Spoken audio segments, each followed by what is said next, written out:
Sometimes we're funny, sometimes we suck. You're listening to the Armchair Quarterback Show.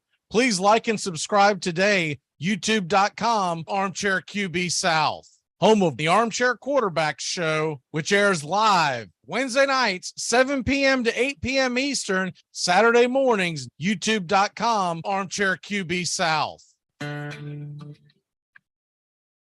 Saturday mornings, the Armchair Quarterbacks, a Southern tradition like no other. We dive into the Southeastern Conference and the Southern teams in the National Football League. We talk to betting lines, fantasy football. So join us Saturday mornings and get your football weekend started right with the Armchair Quarterbacks, 9 a.m. Eastern to noon Eastern, right here on Armchair Quarterbacks YouTube channel.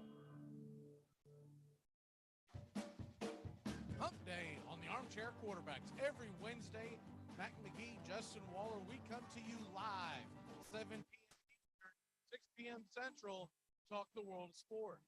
The Atlanta Braves in Major League Baseball, Tennessee Titans, and the National Football League, Southeastern Conference, and college football. We'll get you over the hump every Wednesday, kicking you right into your sports weekend. Hump Day, every Wednesday, 7 p.m. Eastern, 6 Central, Armchair Quarterbacks YouTube channel, and your local CBS affiliate.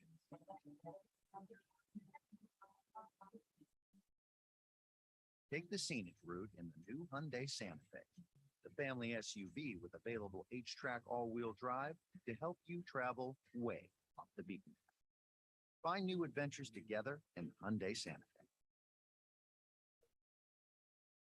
Hey, Braves fans, the Armchair Quarterbacks YouTube channel are bringing you Braves baseball all season long. Hi, I'm Mac McGee, and I'll be bringing you Braves baseball play-by-play for the Braves fans out there, for all of Braves country. So pull up an armchair and join us for Braves country baseball, first pitch to last pitch, Tuesday and Friday nights, right here on the Armchair Quarterbacks YouTube channel. Lager, the beer that brought the forest down. I drive an exotic imported sports car. I eat exotic foreign food like frankfurters and pizza. But when it comes to numbing my mind, I'm a patriot. I drink the beer that brought the forest down. I'm a lager man. And with the new 80-bottle trunk pack, you've got enough for the evening. Hey, it's happy hour somewhere. Lager brings out the patriot in you. Hey, can I tell you one thing? That's 3 holding penalties on one football team in a quarter and a half. That ain't funny. How the hell can you wear a Bears jersey at a Packer game? Okay, maybe he doesn't understand why it's wrong. Let me tell you in a way how you can understand. The Packers are like the Jedi.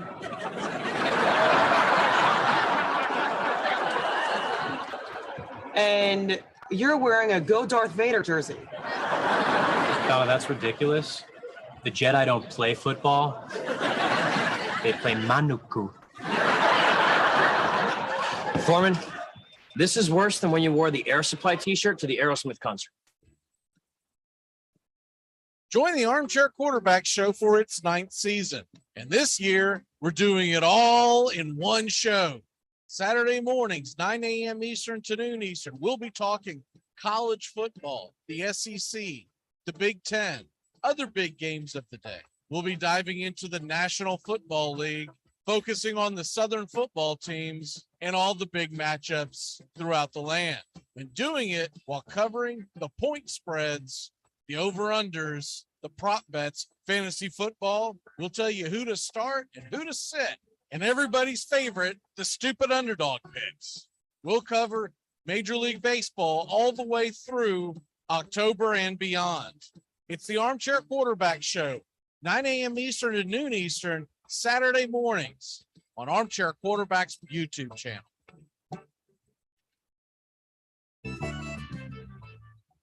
Make contact. A collective psychosis is sweeping the nation. We're in the thick of the haze craze, and Elysian is introducing an altered state of IPA. Contact Haze is a tangled chemistry of mild haze, low bitterness, and an explosion of hop aroma. This hazy IPA bursts with notes of bright raspberry, currant, citrus, guava, and passion fruit. Available in 6-pack cans in stores and all Seattle Elysian locations. Make contact. Hump Day on the Armchair Quarterbacks. Every Wednesday, Matt Magee, Justin Waller, we come to you live, 7 p.m. Eastern, 6 p.m. Central, to talk the world of sports. The Atlanta Braves in Major League Baseball, Tennessee Titans, and the National Football League, the Southeastern Conference, and college football. We'll get you over the hump every Wednesday, kicking you right into your sports weekend. Hump Day, every Wednesday, 7 p.m. Eastern, 6 Central, on Armchair Quarterbacks YouTube channel and your local CBS affiliate.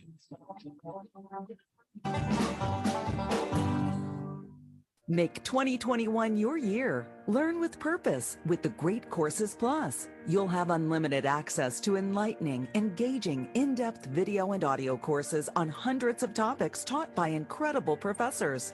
And you can learn anywhere, anytime with the Great Courses Plus app. What purpose awaits you? Find out today with a free trial. Sign up at thegreatcoursesplus.com/radio. Remember, thegreatcoursesplus.com/radio. 15 minutes could save you 15% or more. Is that Shakespeare? Nope, it's Geico. Yeah, that's Shakespeare from one of his unpublished works.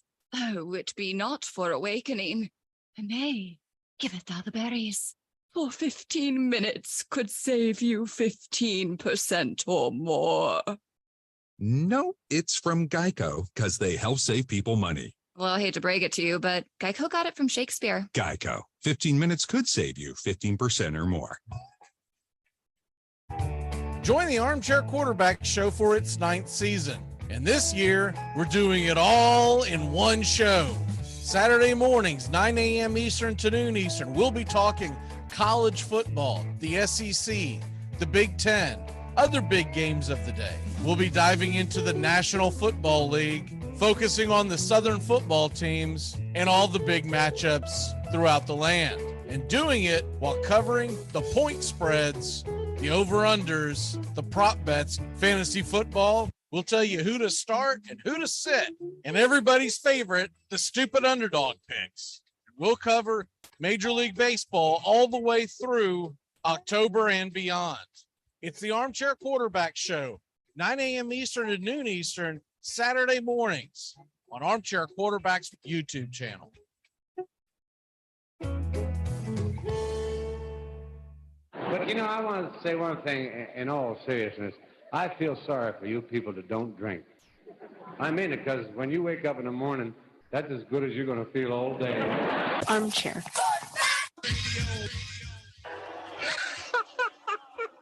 We have been hoodwinked, bamboozled, and flat out deceived. Armchair. YouTube Live. CBS Sports Radio station.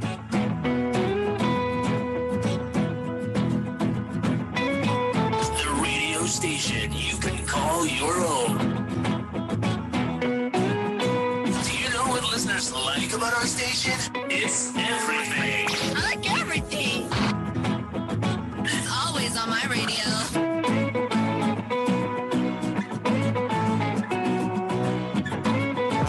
We never stop the music, except for now, when I talk.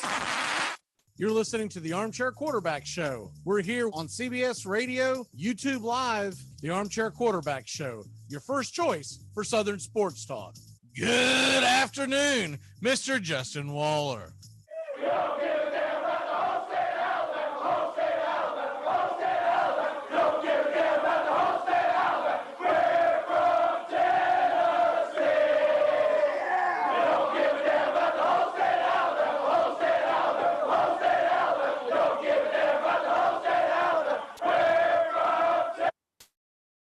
I don't know much, but I know one thing. We're going bowling, boys. Thank you, Bama. You going to blame the ref for all 52 of them points? Give me a break. You got beat fair and square. Take your L. I don't know much, but I know one thing. Tennessee is about the only thing that went right for me last weekend, so I'm glad I was there for it. Oh my God. The long baseball season is over.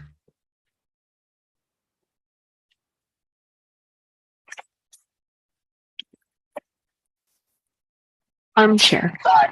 Community Access Channel. He's the armchair quarterback. He's full of beer and he's full of snacks. The all-American man. With a cool one in his head. Yeah, the armchair quarterback.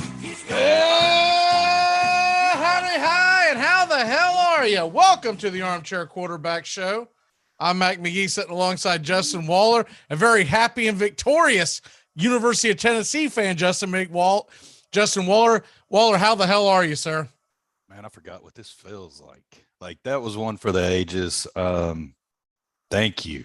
Vol Nation needed that. I don't care what anybody says. The helmet came off. Kiffin should have won them, but we can't do anything about that. Mount Cody, we didn't have replay and couldn't tell if the helmet was off back then, but we got this one. And yeah, it was an ugly kick, and man, it went over by that much, but it went through. And for every Tennessee fan that has just battled the past 15 years and stuck around, that was for them. So here's something funny. I did not notice it, nor did I hear anyone talk about it until this morning. I'm trying to remember what show I was watching. Hey, doesn't matter. They were interviewing the Tennessee kicker. It must have been College Football Live. Anyways, the point is, he mentioned that the ball got tipped, and which obviously made a knuckle.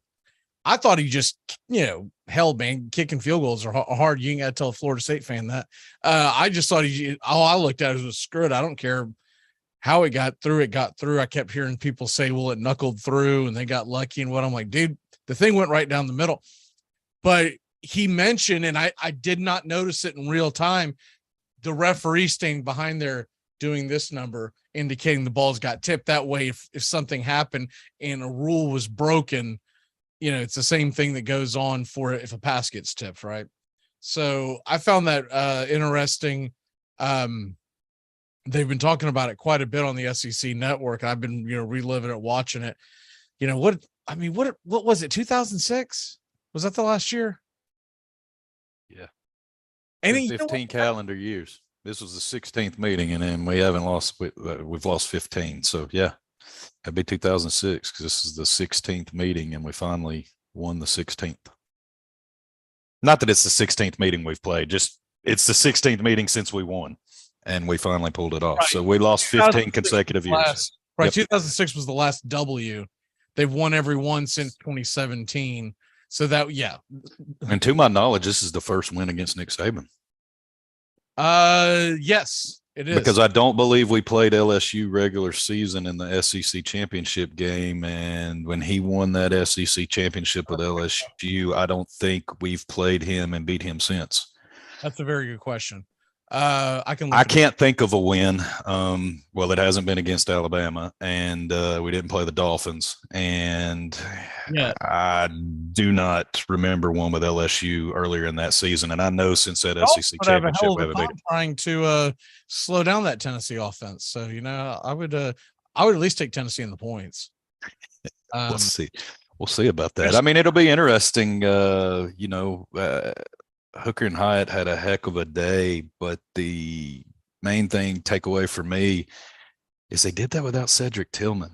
And to be able to stretch that field and to be able to expose safeties like that and pick your matchups, Hooker's seeing it quick. He's reading the field accurately. And, man, this is a legit quarterback we found here. And it's kind of funny, and it's really just a test of this team. He was kind of left over from the previous regime, a transfer in from Virginia Tech. But remember, Josh Heupel brought his guy in, and his guy didn't fit his system. Hendon Hooker has fit into this system, molded into this role, and developed. And no matter what happens the rest of the season, it's been phenomenal what he's been able to pull off so far this season. Saban was in LSU from 2000 to 2004 And if what I'm showing is correct, Tennessee Volunteers beat Saban September 29th, 2001. And then he would have left to go to the Dolphins in 05. So we did get him once before that SEC championship. Okay. Still, twice in 22 years is not a good statistic. Oh, he was with the Dolphins 2 years. For some reason, man, I felt like he was with the Dolphins for 3 games. It felt like he turned and left. And they felt the same way too. Yeah. Oh, ask what's his name, Daniel Tosh. Ask Daniel Tosh about that. That guy still talks about that. Evidently, he's a huge Dolphins fan, and he still has not forgiven Saban. So yeah, he came to Bama in 07. So, and I won't spend more time on it, but I don't know. I don't know if Tennessee played Michigan State. I don't remember them playing Michigan State 95 to 99. I feel like that would stick out to me. And the only other place he might have gotten clipped as a head coach, Toledo in 1990, maybe. We played out of conference scrubs back then. Remember, man, we had nobodies. It was cupcakes on the schedule outside of the conference. Right. So 1990 Toledo. Possibly, but Michigan State, I do not think that we played there. But modern era, let's just put it that way, this century. So, yeah. So since he's been at Alabama, definitely the first time, and LSU one time is what it looks like. Real quick update. If you're riding around wanting to know what the hell is going on, Philadelphia jumped out to a 4-0 lead on San Diego because they figured out how to catch a fly ball in the sun. The Padres have come roaring back. It's 7-4 San Diego in the top of the 6th. And Philly is threatening. Looks like that thing's definitely banging the over. They're halfway through that game and they're already into the bullpens. Aaron Nola got raced from the game last inning. So they scored 2 solo shots. The bottom of the 4th, I believe. And then or maybe that was the bottom of the 3rd. And then in the bottom of the 5th, they scored 5 runs and raced them out of the game. So should be a fun NLCS. Though I'll be honest with you, I'm not that into it. I'm more into the ALCS. We'll talk about that here in a little bit. Back to Tennessee and back to college football. Kind of wanted to throw this out at you. Where you're looking as far as what you think. Look, I did my own power rankings, my own 6-pack of power rankings. And right now I've got Tennessee in the playoffs, and I mean, for good reason, right? The way I have it played out right now, and I had it jotted down. I don't know what the hell I did with it. I lost power for like 30 seconds. It reset all of our internet and everything, and I had to race around, and it screwed me right before start of the show. So I don't know what I did with it, but I'm going to try to do this from memory. I believe that what I had was Georgia #1, because if you're the #1 team in the country and you haven't lost and you're the defending national champions is more important, I've got to put you at #1. I got the Vols #2. I don't care what anybody says.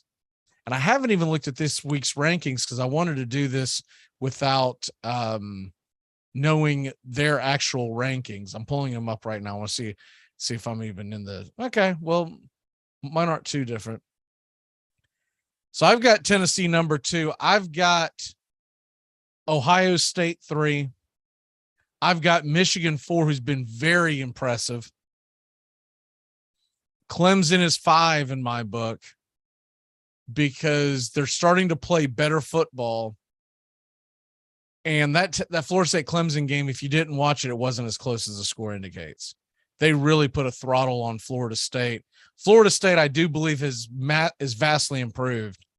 In fact, I was shocked when I saw a statistic this week that Florida State leads all FBS teams in plays of 20 yards or more offensively. And I was like, man, I'm really drunk during those games. Did not realize we're doing that well offensively. If we could play Alabama again this weekend, Tennessee might take that number from you. I think we only know how to score them 70 and 80 yards at a time. Yet Tennessee was top 5. They were either third or fourth because I'm watching, and that's who they had highlighted. They weren't talking Florida State. They were talking Tennessee. I had to rewind and go, what the hell am I looking at? I go, Florida State. I thought maybe they quit talking college football and went to something else. But the offense is vastly improved. Their biggest problem with FSU is they're still lacking that big time quarterback. Now they're having a hell of a recruiting season, and I do think help is coming, but we've taken 3 losses, but there are 3 teams that are ranked all in the top 15, and they've all been by 1 scorer. So I could be mad, but I have to be realistic going into this year. When we hit the bye week at 7 games, I was going to be happy if we had a winning record. Now, when we're 4-0, I'm hoping we're 5-2. That's what I was hoping. But 4-3, they should make a bowl game. They only need 2 more wins, and they have a couple of cupcakes left, and then they got a couple of tough ones, and then they got a couple of toss-ups. So. But Tennessee, to me, is the number 2 team. Ohio State 3, Michigan 4. Now, I know this doesn't matter to people like, well, they're going to play each other. I get that. And a lot of people are against early rankings. I'm not. It gives you something to talk about. Also gives you a gauge. If you took away rankings from college football, from the way a lot of these idiots want to do for like the first 6 to 8 weeks of the season, Justin, how dull would it be when it says this Saturday on CBS and they throw 2 teams and you go, well, I don't know if they're any good or not. Right. Because the average Joe who's working 40 to 60 hours a week, he needs someone to tell him if they're any good, because there's too many damn teams in America for you to just go by the schedule. So that's where you need an intern like us, where you just throw a little number on it and be like, this guy, we're going to get some viewers here, and just throw a couple numbers out there. And oops, I hate when that happens. I was seeding them in the conference and I left it on the slide. I apologize. It showed up on there. My bad. What is the harm of it too? People get so fired up about the rankings. Like at the end of the day, it doesn't matter till the end of the season. But it's good water cool talk. Honestly, I would have probably. I don't know that Michigan. I get Tennessee. You could argue Tennessee has a better resume because when they played teams, they have played and beaten 4 ranked opponents. Those 4 opponents aren't still ranked. So I do back off a little bit on that. No, look, I have them at number 4. Throw all that out. Michigan was number 5. They won. They bump up to 3. That takes it all. Beating Alabama trumps all of it. Because if you're only going to drop Alabama to the number 6 team in the country, which let's talk about that. And that's garbage because they almost lost to Texas. They almost lost to Texas A&M. And what I tell you, when the right color orange got a hold of them, they were going to lose that one. So they got that. Seriously. How is Ole Miss behind them? Ole Miss is undefeated, and if I'm picking a contender out of the West right now, you have to say it's between those 2. Well, that blemish has to put them behind Ole Miss in my eyes. I can't rank them any higher than Ole Miss. I don't get falling to 6 and just swapping places with Tennessee, but hey, I get it. You've been on a tear for a decade and a half, and you're getting some love. Ohio State's the only one that I disagree with you. I'm not a fan. If they were at that spot and you felt they were going into the bye, they've done nothing to lose that spot this week. I know Tennessee did a lot to move themselves up, but I don't know that they can jump over Ohio State being idle, even though their schedule I don't think has been as tough. To your point, it's null and void because our top 4 consists of the same 4 teams, and they all have to play each other. Tennessee and Georgia will lock horns in 3 weeks.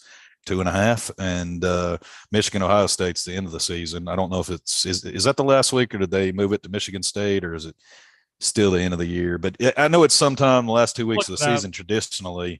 And I cannot remember if it's Big House or in the Horseshoe. I still got Nick Saban's Winsipedia pulled up. Yeah, sorry you had to do that, but man, how the mighty fall. You're asking about Michigan's schedule? Michigan, Ohio State. I believe it's either the last game of the season or second to last. Horseshoe, man, because I feel like that they were at home last year. Because I feel like we were saying if they're not going to win now, when will they win? Well, I'm going to pull it up. I'll find it here in 1 second. But they made it, and then so if I go out of that, and your survivors are going to be in the top 2. The winner of Tennessee, Georgia, the winner of Ohio State, Michigan, they're going to be there. I'm looking outside in. Is it Clemson, Ole Miss, or do we finally get a – Michigan hosts Michigan State.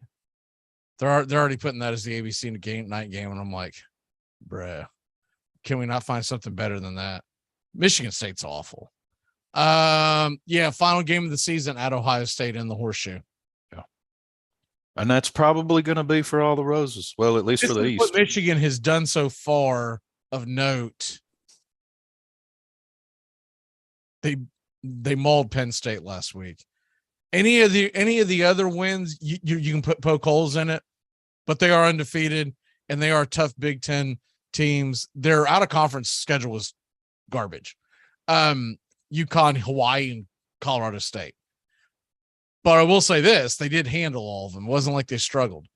What they have left of note, I guess Michigan State. What in the hell is going on with this thing? Sorry.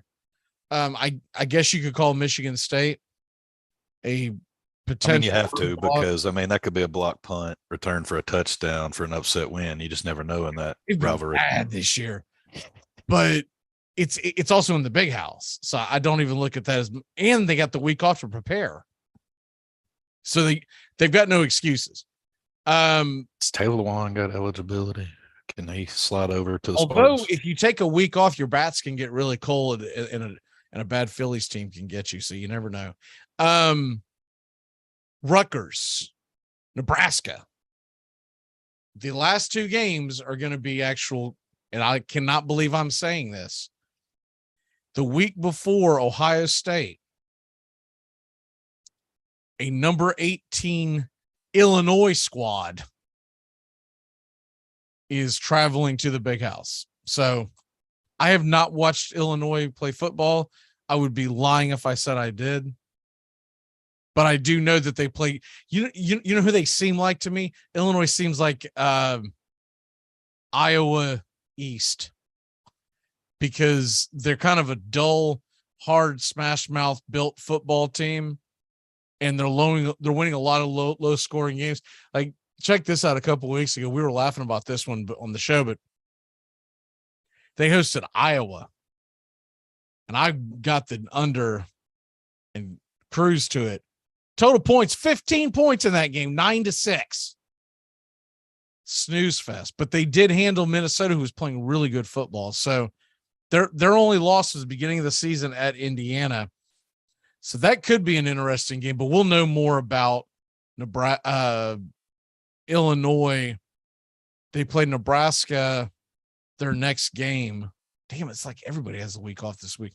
And then it's Michigan State and Purdue before they play Michigan. So, but yeah, to me, it's Georgia, it's Tennessee, it's Ohio State, Michigan, and Clemson.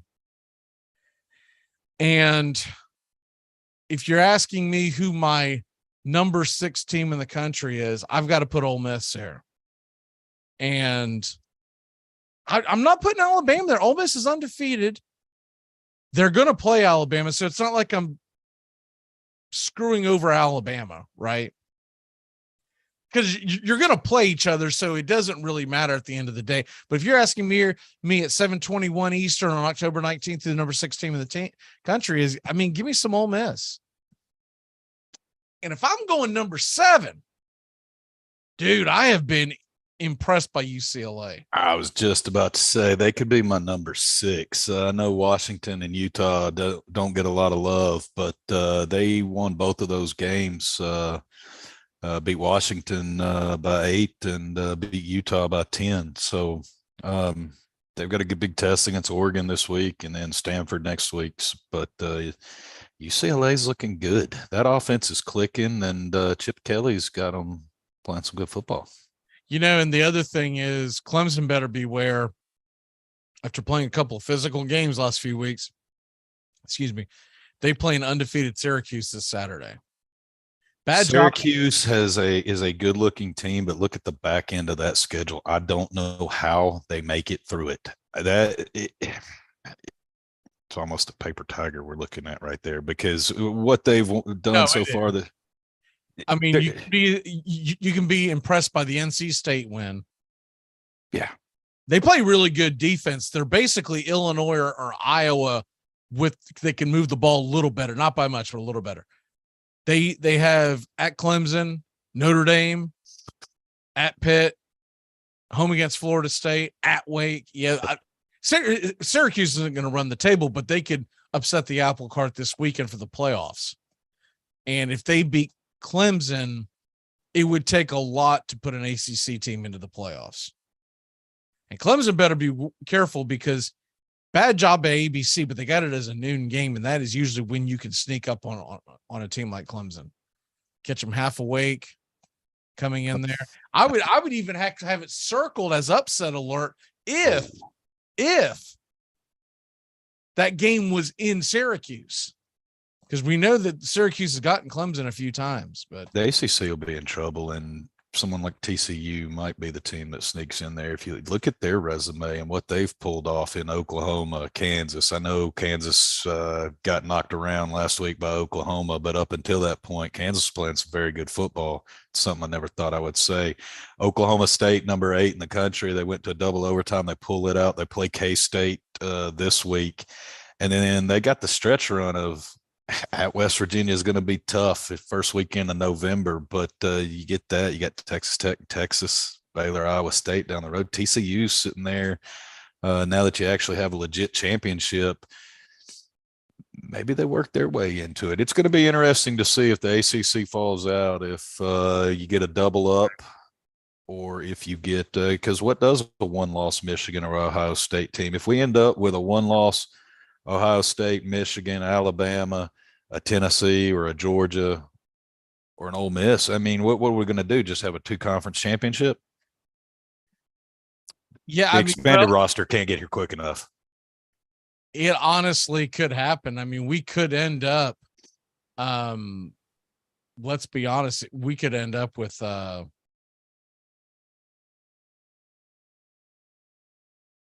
Ohio State and Michigan in either Tennessee and Georgia, or Alabama and Tennessee, or Georgia and Alabama, some combination of that. I don't know. This has been a kooky season. I'm just going to say it now so I can get it on air, just so when I say I told you so later, I think if it comes down, it's going to be fresh blood in the SEC this year. If it is for some reason, I know we've got to get past that hurdle of Georgia, but I think Ole Miss is going to win the West. And I don't know if it's Georgia or Tennessee sitting there to play them, but I think it's going to be some fresh blood over there in the West.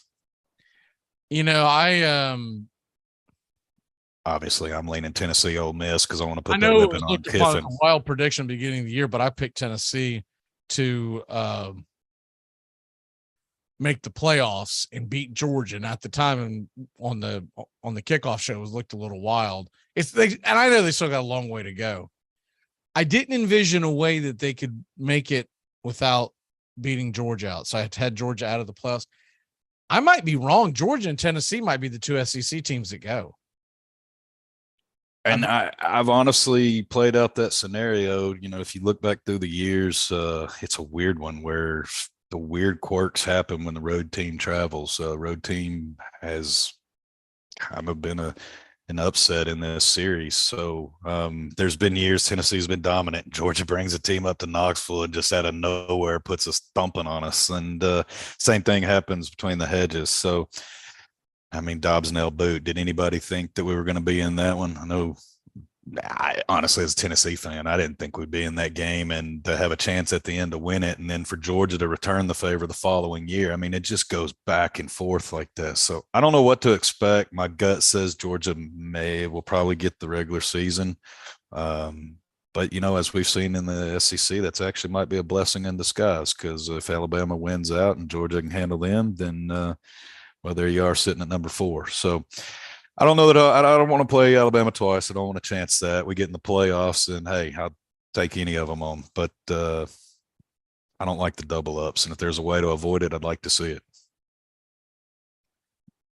I don't want to see Alabama LSU rematch and then a rematch. And I don't want to see the Georgia Alabama trifecta, which can't happen this year because they didn't play in season. But it gets old. You don't want to see the same matchup over and over. Any coach can make adjustments for that second matchup. And do you really learn anything from them two teams? No. I don't like I don't even like rematch periods in college football, but you can't avoid them nowadays because of everyone playing in conferences. So, but for instance, and I'll still say this my dying day, the 1996 national championship for the University of Florida is a fraud because the last game that they played against Florida State was just 3-4 weeks before that. Florida State beat them on the field, and then the media put Spurrier into the playoffs because they wanted to see him do it. You can't expect someone to beat their rival back to back in about a 3-week span. It's literally impossible. And so I've always been against that. When Tennessee and it's not Tennessee, Alabama and LSU played each other. What was it? 2012. I didn't watch that. That's one of the few college football rematches I didn't watch because I was like, I don't really care who wins this. I'm not a big fan of either team. And the first one was like 6-9. I mean, it was one of the Alabama rolled over them in the second game, but I caught that literally on catching up on highlights. I did not watch it live. I remember what I did that night. It had nothing to do with football because I was like, man, I don't care. Who the hell cares who wins this? Because it didn't feel like a national championship. It felt like an SEC West championship. And so that's what I know a lot of people are like, we don't need 12 teams in the playoffs. Why not? Yes, we do, because it gets old. And look, if you end up with two teams from the same conference at the end, fair enough. They went through the gauntlet. It's the same group of, it sounds like it's the perennial, we'll call them the Blue Buds for the past decade or so. The same schools at the top that want to keep this pool smaller because, I mean, yeah, you open up Pandora's box and you put a number 8 seed in there or a 12 versus 1. Well, the first 4 get a bye, I think is how in the expanded 12 they were doing it. So your 12 would play your 5 seed. Well, hey, Alabama sitting there at 6. I guess you don't want 12, do you? So I want to see it. I want to see a Coastal Carolina get a chance. I want to see a Cincinnati get a chance in the years that we have these teams that have no other. Right? BYU, the year that they had their big run, what could they have done had they had the opportunity to get in? Maybe the scenario is the same. But to my point, what's the difference in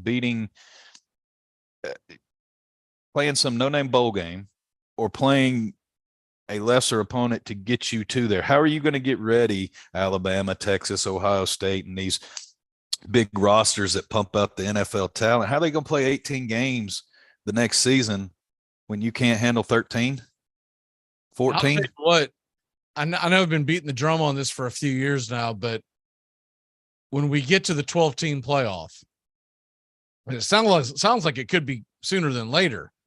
They're talking now that they're trying to figure out a way to work the numbers and the contracts to get it to 2024, which would be great. I would love it. I'm here for it. When you get to that point, if they do not get their heads out of their ass and put the bowl games at the beginning of the season, you think there's a mass exodus now. Whoa, what do you mean beginning? Explain this to me. You're wanting to have some preseason bowl games? Every bowl game being a preseason bowl game. And then only thing that happens at the end of the year is conference championship games in the playoffs. See, I just assumed those would be your bowl games. These no nonsense games we have to start watching third week of December. That can be round 1 here. I'm not going to give anybody sponsors that haven't paid today, but the nobody care bowls. That's not what they're going to do. That's not what they're going to do. What they're going to do is, let's say, for instance, if Jacksonville hosts it, they'll have their traditional bowl game. They don't call it the Gator Bowl anymore. They call it something else. It used to be Tax Slayer. Tax Slayer. Oh yeah, it's changed but for argument's sake, we'll say Jacksonville's Gator Bowl and Tennessee's Music City Bowl. Let's say if they're host bowl. I'm playing in the Citrus. Yeah. We'll see, here's the deal. If they have host bowls, they're also going to have another bowl outside of that. So what I'm saying is, let's get rid of that junk. Because you think it's not important now, nobody's going to care about it. I mean, the bowl season, their viewership is, I mean, it's like, it's going to be awful. It's going to get outwatched by like regular season NBA and NHL. It's going to be that bad. It's going to be absolutely atrocious. They need to play them at the beginning of the year. And it would solve some of the things that we talked about, like Michigan not playing anybody.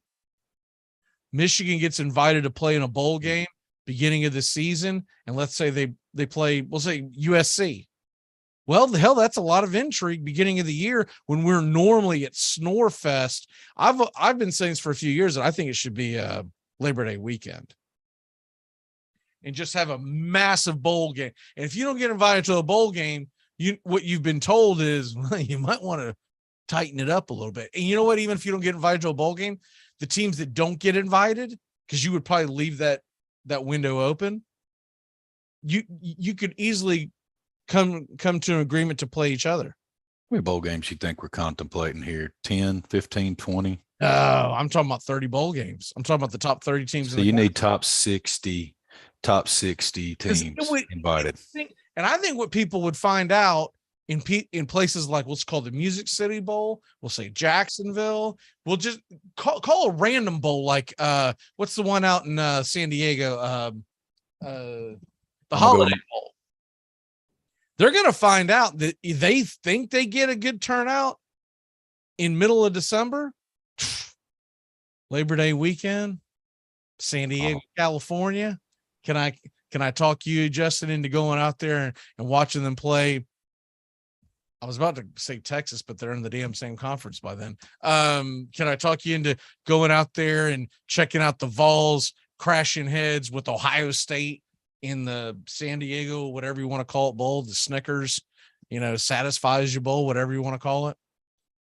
They could, but if you're going to, this is the first I've heard of this preseason proposition. I kind of like it, but I want to add one little caveat to it. I think if your BS preseason rankings or your end of year final season rankings are worth anything, flip them and let's see how good these teams flip rosters. Let's have your finishing results pair up to be your opening bowl games for the next season. Let's make them worth something.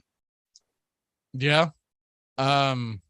But I mean, because this is. But I'm talking about getting rid of the end of the season bowl games because it's a snore. Oh, that's fine. I'm absolutely fine with that. However you finish your season in that last ranking after your conference finals are done. Because I really feel like what it's going to be is it's going to be who wants to invite you, and it's not going to be locked in.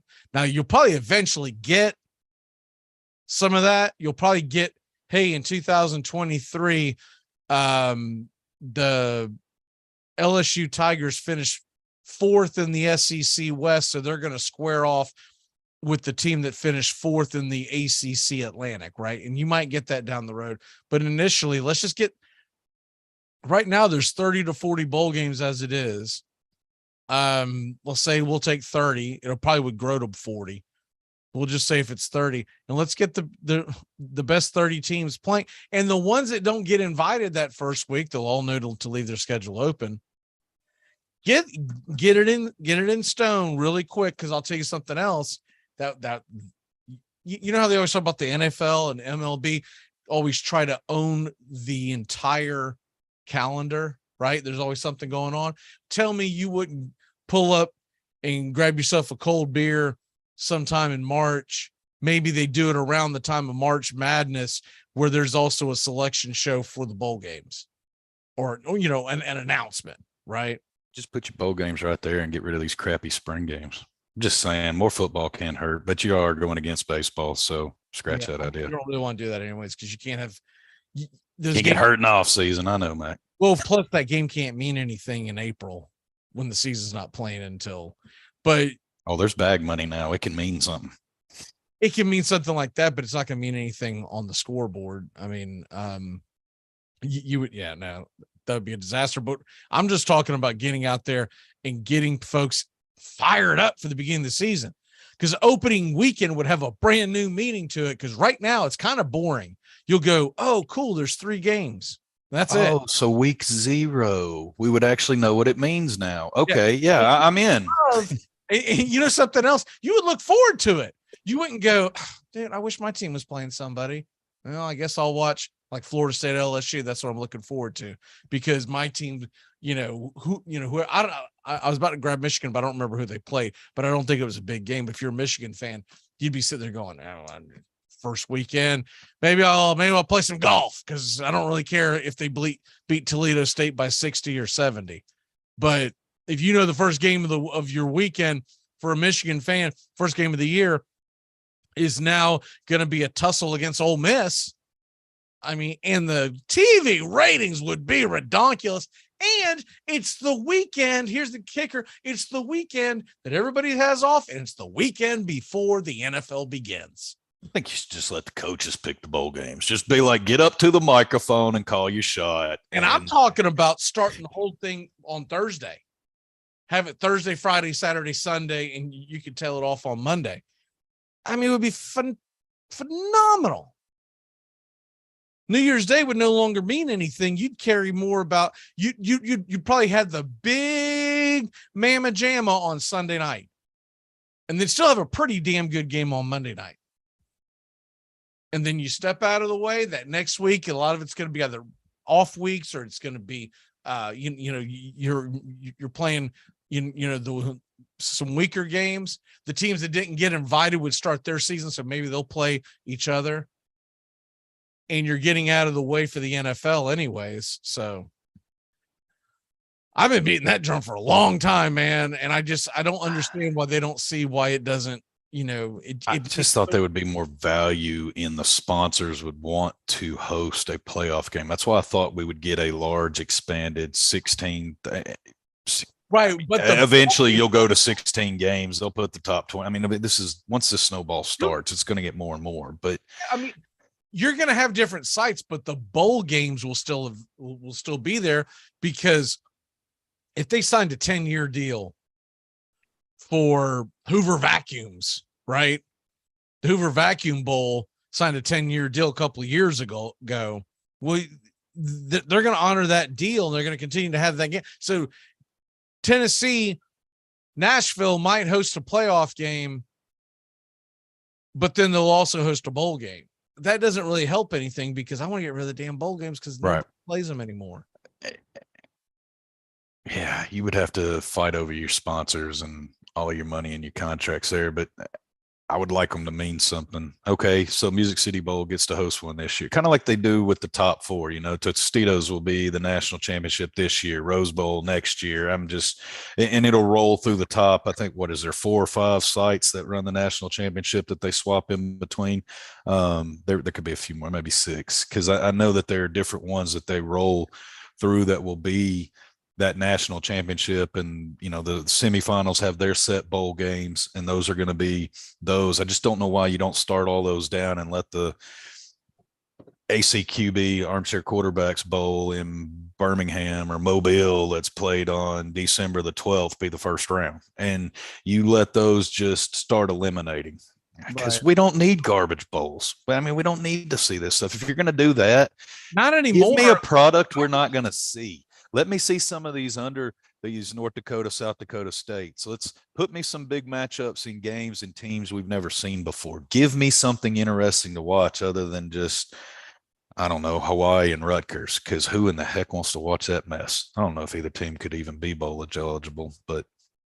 Yeah, by the way, real quick, because we're definitely not going to have time to talk baseball, but who the hell cares? Because this has been a much better conversation.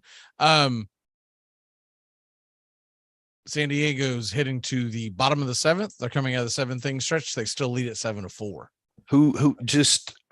I know what Major League Baseball is probably pulling for in this outcome and what they want to see. I have to think they would want Yankees, Phillies.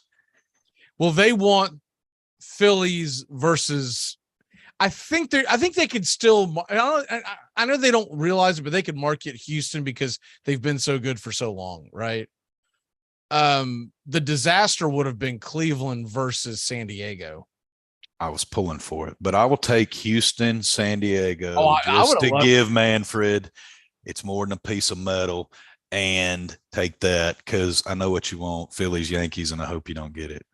Well, I just don't want the Phillies to win, so I'm pulling for the American League mostly. Yeah, we both got our Floby on the same team. You've got Harper, and I've got Schwarber. So yeah, thanks. You don't like Schwarber? Oh, you don't remember David Ross calling him the Great Bambino, and he was going to be the next Babe Ruth when they were in the Cubs. And I mean, the only reason he hit the dingers yesterday because he used to serve them up from Darvish at batting practice. I mean, geez Louise, I hated to see that guy get the homer yesterday. Yeah, it was a monster, but when you know the pitchers can't stand it. David Ross can't dance or catch or coach. I'll take that too. I don't know how I got on a Cubs rant, but you knew David Ross was going to come into it somehow. I'll tell you something else on that whole thing from yesterday. What the hell are they doing taking Zach Wheeler out of the game? 82 pitches, and the guy was mowing him down 7 innings. You couldn't touch him. Or was it 6 innings? You couldn't touch him, and they took him out. I had changed the channel, and then I got an alert. Someone had tweeted, and it's like, they did what? So I flipped it back over just to see if there might be a puncher's chance. They were not touching Wheeler. I did win my daily fantasy because I went into what is that, Underdog, and you know you do a draft. It's a 4-man draft, so everyone drafts a team. So when you can only draft one pitcher. I punted all of my picks and drafted a pitcher last because everyone drafted the other 3 pitchers in front of Wheeler. I'm like, you're nuts. You are absolutely bonkers. I think Darvish actually might have went first, which he pitched a good game, but you're absolutely bonkers. But it was just folks out there, Nestor Cortez going 3 days rest on a daily fantasy. Really? No, he went 5 innings. So anyways, Houston and New York just started, and I am looking into, I will probably do some World Series games. And I might even do some later ALCS games. I'm just trying to take a week off. I'm still emotionally distraught about the Braves.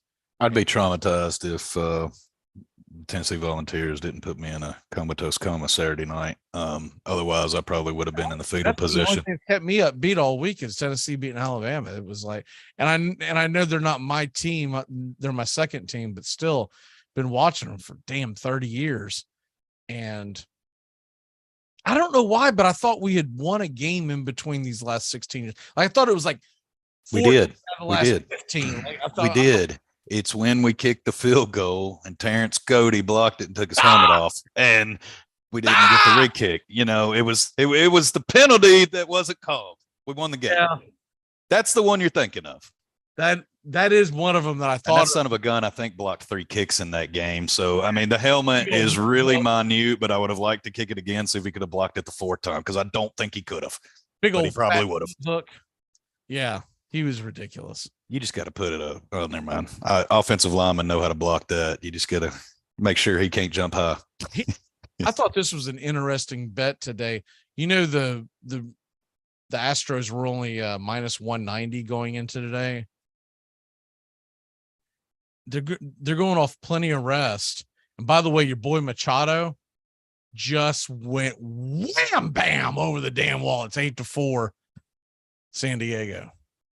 I'm not for buying championships, but now that we've got the Final Four that we have, I'm all for the Padres. I'm not even going to lie. I want Machado to get the ring. Well, I would like to see Machado, and I'll tell you what, Soto's, not only is he overpaid, he has been a bust. But I don't know if you caught any of this game.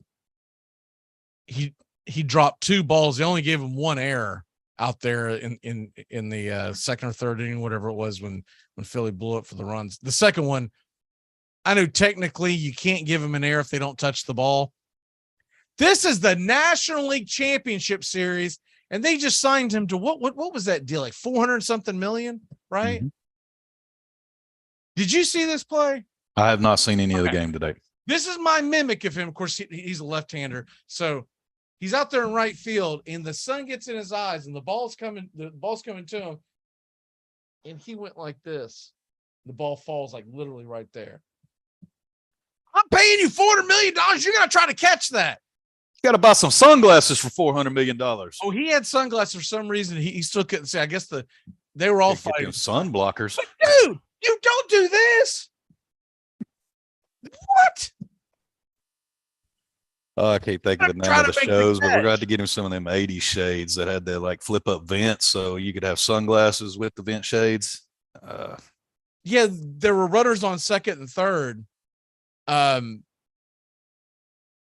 It was a bad defensive inning across the board, but I'm sure it's going to break some kind of record. They'll probably pull, I don't know how many errors that they have per se. It was at least one or two.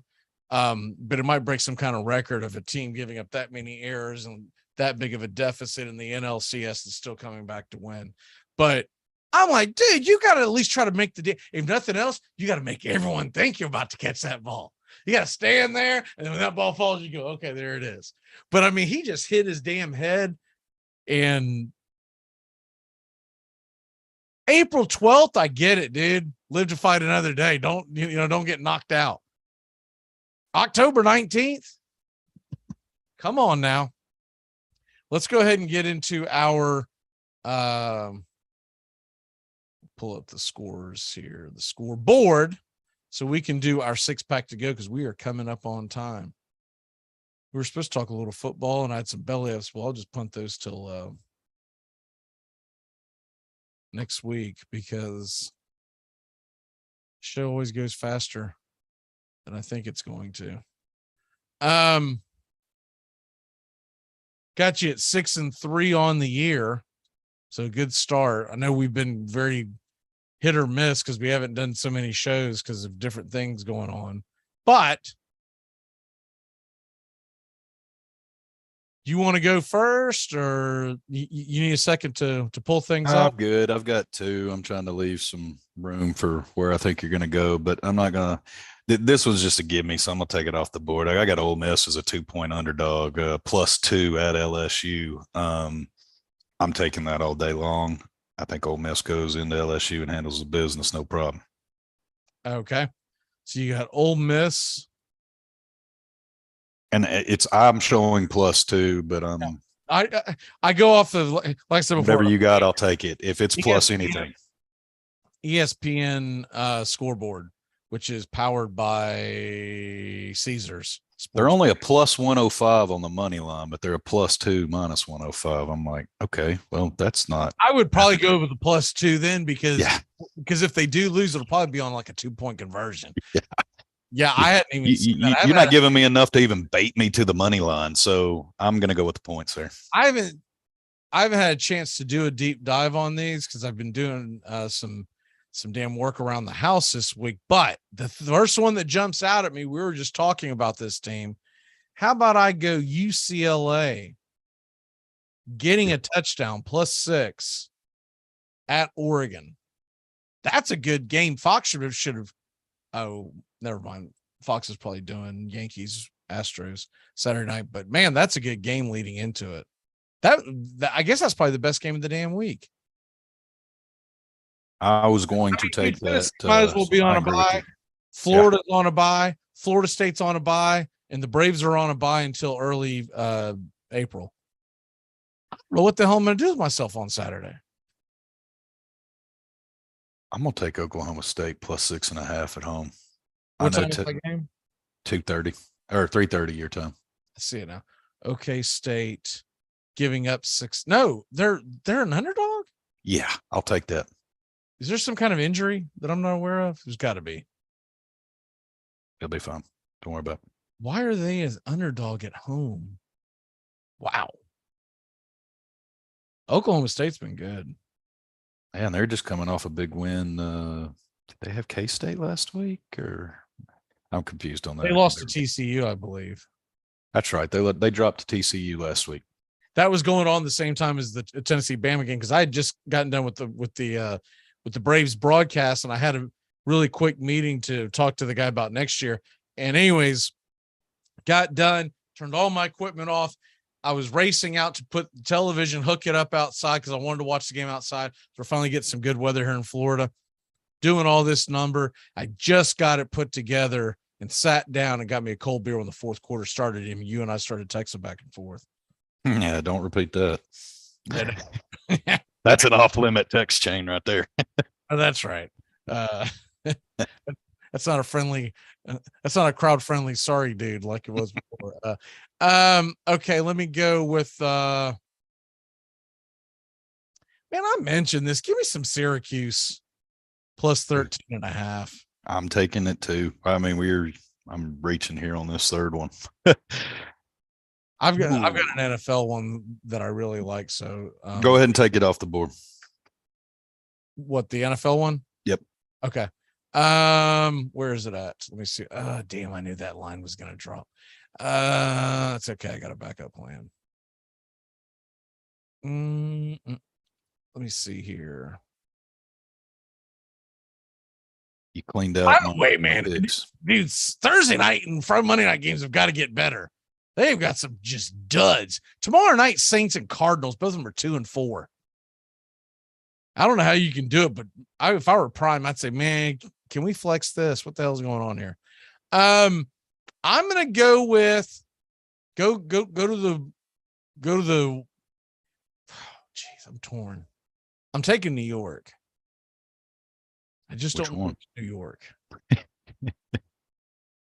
I like the Jets +1 in Denver, and I like the Giants +3 in Jacksonville. I'm going to take the Giants +3 just because I've already taken it in real life. And I just do not see why the Giants are being disrespected again. I think everyone just keeps expecting them to crash, right?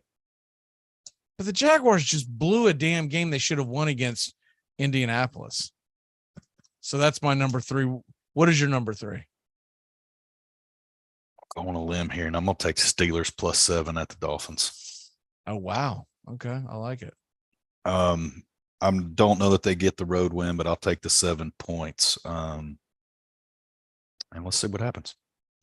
I'm interested to see if Tua does come back. He's been cleared, but man, they're so damn worried about a lawsuit now. I don't know if he's going to play. Yeah. And it's a toss up between whether we're going into today, whether it's Trubisky or Kenny Pickett. Plus, you're going to have Fitzpatrick back there flying around to cause a little damage for his old team. So that ought to be interesting. And Miami, though, when Tua is healthy, I think they're better than the 3-3 record. I don't think they're 7 points better than the Steelers. I don't think they beat anybody by 7 points. There's not a lot I take a full +7 in the NFL, unless it's just one of them weeks where you're like, boy, Titans going to Buffalo looks rough, and we're going to stay away from that. But there aren't many that are just. I mean, what are the Bears doing being a +8?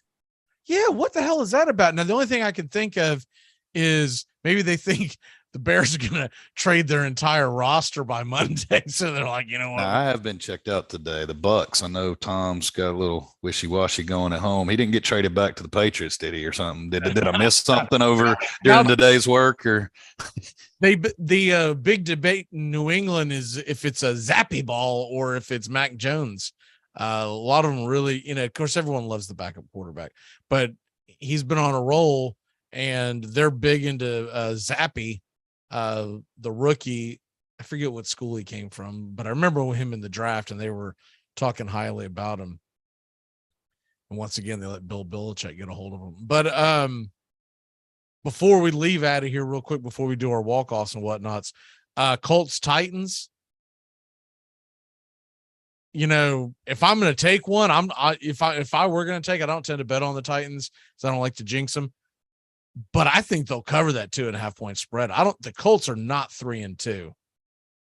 The Colts should be 1-5 at this point. Houston should have beaten them. That tie should not have existed. Jacksonville was beating them, and they spit the bit.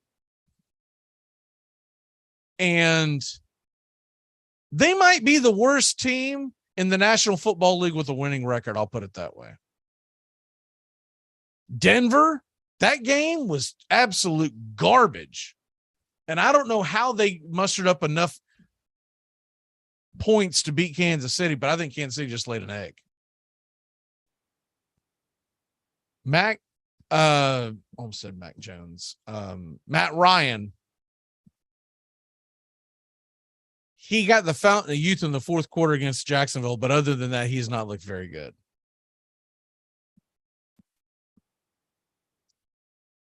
What's your prediction on that score? Because I like the Titans to pound the piss out of them, literally and figuratively, 27-17. Kind of a comfortable win, but not one that's going to be, you're not going to go out and do any chores by the third quarter, but you're also not, you also might have an eye on the red zone by then. I had 34-20 or 31-24. So I'm along the same lines of you. One score. I think they stretched it out a little, but I don't get the 2.5 points. I would have figured if you're going to put them as a dog, you got to go at least 3. That's traditionally what you do. And coming off the bye week, Titans ought to be well rested and healthy. I don't know why they're not getting a full 3 points, but 2.5 is other than Burks. I mean, they're relatively healthy. Yeah, I mean, but he just looks like a receiver that used to be a Pro Bowler. So, I mean, until he becomes one, what are we missing? Exactly. Guy that looks like the dude. Aren't you a little surprised that they haven't gone out and made a phone call to Will Fuller or somebody? OBJ? Honestly, no, because I wish they wouldn't do that. Because every time we go get in a veteran, he takes us for millions of dollars and never plays a snap. Vic Beasley, Clowney. Who was the other one? The linebacker for Atlanta that came over that didn't play at all. Was that Beasley? Yes. I may have said one of them twice, but there's 3 here released. And then you got a left tackle, Taylor Lewan, that gets paid way too much to get concussions to do a podcast all season long. And so, no, I don't really want to go get any veterans. No, let's just go have a lookalike contest. I'm not talking about going out there and spending big money. I'm talking about, I mean, some of these guys. See, one of the reasons why OBJ is not being signed by the Rams yet is because he wants more than the league minimum, and that's all they can fit under the cap. I don't think it would take a whole hell of a lot more to get OBJ in there. And I'm not saying, if he's expecting ducats, no, back out. But if it's within reason, if nothing else, he's going to put attention on that side of the ball. I'll put it to you this way. If Robert Woods says, I'd like to play with him, then I'll go get him. If Robert Woods goes, no, that dude sucks, man, I can't see him in the locker room, then I'm going to listen to Robert Woods. But anyways, we'll go ahead and take off out of here. Wednesday, hump day. We will be back Saturday, 9 a.m. to noon kickoff show. And like I said, we're transitioning into the Armchair QB South. You'll start hearing those ads. Armchair QB South, YouTube and Facebook channel. It's like there are listeners that are getting confused that have been following the Braves country stuff that aren't necessarily Braves fans, but want to listen to football talk. So we're still going to promote it through our Braves country channel. But I've already got the Armchair QB South set up. Like and subscribe today if you haven't found it yet. It's going to be a slow process, but we'll get it built up. And then I've got them locked to sister stations. That way one can feed off of the other. But it's getting a lot of really strange questions. Well, I thought this was a Brave show. We're over 45 minutes talking about the Southeastern Conference. Like, you don't know how this started, buddy. You don't know how this started back way back when. What is your walk off for the day, sir? Look at that picture I just sent you and get that posted for us, please, sir. But Mr. Jalen Hyatt, I want to throw out some statistics here, and then I'll allude to that picture. 6 catches, 207 yards, 5 touchdowns, 34.5 yards per carry. Number 1 in the NCAA in receiving touchdowns at 10, first in the SEC in receiving yards at 595. But if you look on the man's right leg right there, he's got tattoos of Freddie and Jason, and he's just running down the field murdering Alabama all day last Saturday. Ooh, that's a good story. Why did it not? He's got Freddie and Jason tattoo on his right calf, and that is amazing. So whatever you sent me, and all it says is log into Twitter. Well, I'll get you a better picture, but I'll get you the picture sent over, but it is amazing. Whose tattoo is it? Jalen Hyatt, wide receiver for Tennessee. I think I saw it last week. think I saw. Did not realize that that was on his leg until it got brought up on Monday morning, and I saw it, and I was like, "Now that's just clowning on him right there." They couldn't cover you, and you've got a tattoo of Jason and Freddie. That's just hilarious. How do you spell his last name? Hyatt. Jalen is Jalin. And that's the crazy thing. Just the success story of the kid that put in the work in the or young man that put in the work in the office. Hyatt, Hyatt. Jalen. Jalin. Jalin. Okay. Yep. And to not even be the number one wide receiver on this roster coming in, and it's going to be amazing to see when Tillman gets out there what these two can do now that they have a true center. Plus, I can't even quit talking about the game. Let's give some love to the Hogs up front. What was that? 1 tackled for loss, 3 rushes, and 0 sacks. We didn't play a scrub. We played Alabama. Let me repeat that again. 1 tackle for loss, 3 rushes, 0 sacks. Good job to the Hogs up front. I don't see a picture of it. That's crazy. I thought for sure if I went to his Twitter page, he'd be showing it off. But I even searched on Twitter Jalen Hyatt's tattoo. So I sent you the straight photo, so you should be able to get it now. But forever to do that, I got to get it emailed to me and all that kind of crap. Let me try one more time. I'm going to do this on Twitter. On Google and see. Here we go. What we got here. Does he have a Florida Gator on his tattooed as well? No. Okay. If so, we're admitting that. We're just talking about Freddie and Jackson. First thing that pops up, Jalen Hyatt tattoo, and there's a picture of the old Florida Gator tattoo. Let me see. Oh, that's strange. I guess it just hasn't gone viral yet. I'll look for it this week, and I'll get it up on Saturday's show or something. My walk-off is enjoy the baseball. It's 8-5. Philadelphia hit a home run. I didn't see who it is, but I'm doing the math. It's got to have been Rhys Hoskins, and Philadelphia is starting to get to Suarez. So that game's not over. Top of the 8th. Yankees and Astros just got going. It's 0-0 top of the 2nd. Astros were threatening, but I think it was, like I said, I was kind of halfway paying attention. I think it was Judge that made a sliding catch out there. If it wasn't Judge, it was an outfielder for the Yankees made a sliding catch out there. And I found it very, very odd that it was only -190 on this game when it's Justin Verlander on complete rest versus Jameis Tyone. Well, we'll see what happens. That's why they play the games, right? And for all you Braves fans out there, I'm ready for damn off season. See who we get, see who we keep. Please sign Dansby. And can we just whether you're Atlanta or Alabama, can you please learn your A's?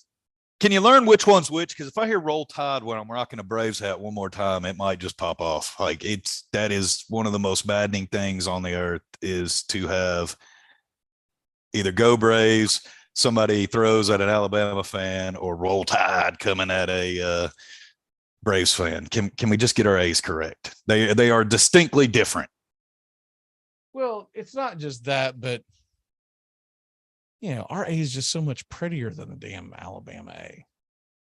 Come on. That's a walk off in itself. And there's usually more teeth and less incest. So come on now. I was gonna say, if they wouldn't rip us down for doing it, I was gonna start the show with the song, I Hate Alabama. And I don't even like any new country music, but that's a good one. I can't help but keep singing that, because if y'all haven't heard the song, the lyrics, I hate Alabama. I hate Alabama. Crap. I can't remember the second line, but it says, and I hate when I am wearing the A of the Braves cap on my head. And I hear a Roll Tide. Roll Tide, yeah, with the Braves. If we weren't doing a show right now, I could sing, because I've been singing to my dog all damn weekend. But yeah, we came across that, and that's been a household favorite. But that one kind of was what triggered that off. I hate Alabama. I hate Crimson Red, and I hate the way they yell Roll Tide when I got a Braves hat on my head.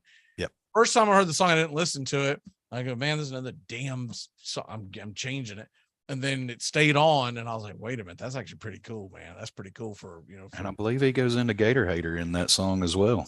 I haven't heard that part. I've only heard that, but yeah. Anyways, he lays it all out there for you. He's not only anti-Alabama. We'll see y'all next week with a much better college football slate. It stinks this week. This weekend is definitely a national champions aren't playing. There's an NFL. This has an NFL Major League Baseball vibe to this weekend. I mean, it is Dudsville, but I am going to be locked in on a Pac-12 game. I did not realize that UCLA was playing Oregon, and I'd like to see the Fighting Chip Kellys do something. That would be a fly in the ointment, wouldn't it? The Bruins. It would be, and I tell you what, you know what would be even funnier is if one of them can make it in, and hopefully it's UCLA, because I'm always going to pull for the underdog. I don't want USC to be there. If I've got to pick between the two, I'm going to go with the underdog. And so give me UCLA. And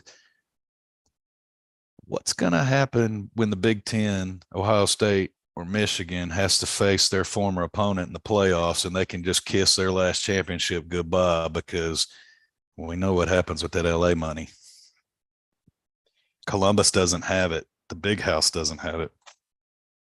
Philadelphia was going to try to argue that Bryce Harper beat out a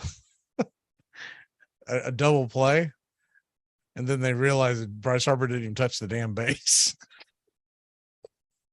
His foot, first of all, he was beat out anyways, but his foot missed the front of first base by about that damn much, and then he skipped over it. Yankees just hit a home run. Harrison Bader, ex-Florida Gator, just made it 1-0. So there you go. All right, enjoy the night. We'll see you next week, and we'll see you Saturday afternoon. And I'll probably have an update on the broadcast. We are going to do some football games in the very near future, just trying to figure out all that. Great job, Justin, and I would say good luck this weekend, but we both essentially have buys. So I know Florida State can't lose. Hey, Georgia State is still fresh in my mind. Do not say that. Martin. You got to crush UT. UT Martin's got to lay down for you. I mean, that's just what happened. Like, you just got to call the boys in the fourth quarter and be like, hey, man, take it easy on them. I'll probably lay some change on that just to catch the over on it's the next game that gets me. It's Kentucky. That's traditionally a November game. Moving up and before Georgia, that's a game that's really got me on edge. They're a tough team, and I hate the fact that they're playing Georgia and Kentucky back-to-back because the Kentucky game could be very physical. Well, shit, I hated LSU and Alabama when I looked at the schedule this year, but how'd that turn out? But the good news for Tennessee fans, before Georgia plays Vols, they got to play the Gators, and that's as physical as it gets. To throw the damn throw schedule out. Yeah, you think Napier can mess that up too? Oh, Napier could mess up a one-man band. I'm not. He could ruin the Florida-Georgia game. Dang it! I'm starting to think that maybe Florida had enough talent to only have one loss at this point because he stinks. Every time I turn over and look at Florida game, he's going forward on 4th and 17 on his own 10. I'm like, what are you doing, dude? You're down a field goal. Like, what the hell are you doing? It's second quarter. What are you doing? Analytics told me to do it. Yeah, Butch Jones sent me a voicemail. Can't punt because punting on 4th and 1 on your own 30, you got to go for it. Because if you get the first down, you might have to punt it 3 plays later. But you held on to the ball. So it's a minute and a half of clock, Mac. Minute and a half. Yes, sir. Goodbye, sweetheart. It's time to go. We're back tomorrow with another show. Well, unless we're fired, we'll talk to you then. Goodbye, sweetheart. Goodbye. Goodbye. Guys and gals, it's time to go. We'll see you on the next show. Same bat time, same bat channel. Thanks for listening to the Armchair Quarterbacks on these CBS Sports affiliates and catching the show on YouTube Live.